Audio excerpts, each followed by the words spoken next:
Jadi akhir-akhir ini banyak orang-orang yang mengibarkan bendera One Piece ketimbang mengibarkan bendera Indonesia. Karena kenapa? Karena bobroknya sistem yang ada di Indonesia ini. Seperti kalau kita melihat berita-berita di luar sana, banyak orang-orang yang korupsi dan bahkan pajak di mana-mana.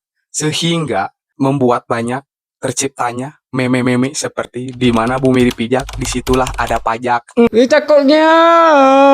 Nah, Mang Teguh buat bendera One Piece tahun hubungannya. Seperti yang kalian tahu, One Piece itu adalah serial anime yang menceritakan seorang bajak laut yang melawan pemerintah dunia.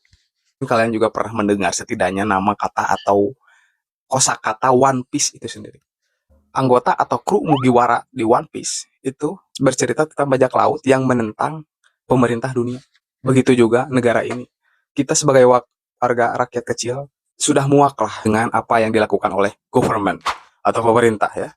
Untuk melawan tanpa kekerasan itu dikibarkanlah bendera One Piece. Ketika kita sudah muak, kecewa, marah, bercampur, tanpa bisa melakukan tindakan apapun, tapi satu-satunya cara itu adalah mengibarkan bendera One Piece. Bayangkan saja, korupsi setiap harinya selalu ada kasus korupsi. Pada saat saya melihat Instagram pun banyak ketentuan-ketentuan, berita-berita politik yang membuat saya itu sangat geram ya, dan tidak bisa berkata-kata lagi dan ingin surem ya di negara ini. Aduh, jadi pajak di mana-mana gitu kan. Udah mah pajak dagang online pun dipajakin, belanja pun juga sekarang ada biaya layanan. Terus ngamplop hajat, amplop undangan itu akan dipajakin. Konten kreator pun katanya mau dipajakin. Astagfirullahaladzim. Sertifikat tanah, kalau tanah nganggur 2 tahun akan disita pemerintah. Terus rekening bank apabila tidak aktif selama 6 bulan akan diblok sama pemerintah.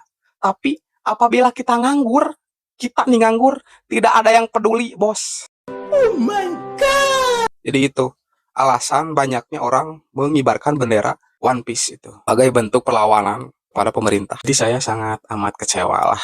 Kenapa sih negara ini tuh banyak sekali tek-tek bengek yang harus dijalani dari sistem pendidikan, sistem pekerjaan, dan juga sistem kepemerintahan itu sendiri.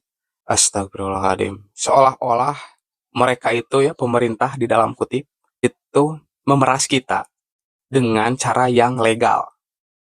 Lu sama aja preman di pasar malakin gitu kan si duit itu kan ilegal ya. Nah ini secara legal dengan menetapkan suatu peraturan untuk kita mematuhi. Dan ngerinya ya berita baru-baru ini kalau tidak salah dengar saya itu adalah bahwasanya